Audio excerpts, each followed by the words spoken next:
Evet arkadaşlar, günlük rutin tezgah temizliğimizi yaptık. Temiz bulaşıklarımızı yerleştirdik. Ardından ocağımızı temizledik.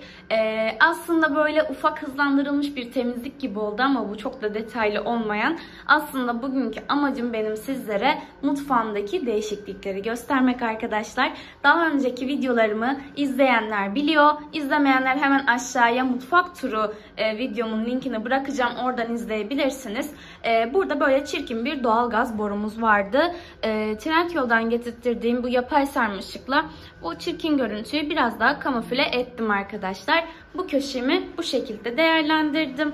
Hemen arkamda, yani mutfak masamın olduğu duvarın yanında böyle boş bir köşem vardı benim. Zaten bu duvarımı biliyorsunuz.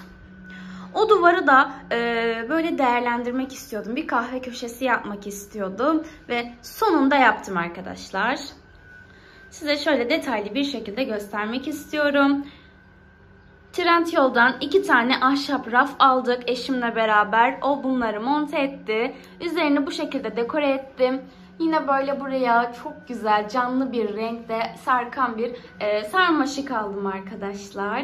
Buraya kupalarımı koydum. İşte kahve yanı atıştırmalıklarım. Bu Farfuje, yani siyah askıları biliyorsunuz arkadaşlar. Genelde tezgah aralarında kullanılıyor. Ama ben bu şekilde kullanmayı tercih ettim. Ve burada böyle minik kaktüslerim var. Yine burada kekik bitkim var arkadaşlar. Ve benim şu kaloriferle duvar arası çok küçük. Yaklaşık 26-27 santim arkadaşlar. Orayı değerlendiremiyordum. Ama Trendyol'da böyle ahşap bir raf buldum. Ve tam buraya göreydi. Gerçekten bu köşenin böyle dolması beni çok mutlu etti. Bu köşemi de böyle değerlendirdim arkadaşlar.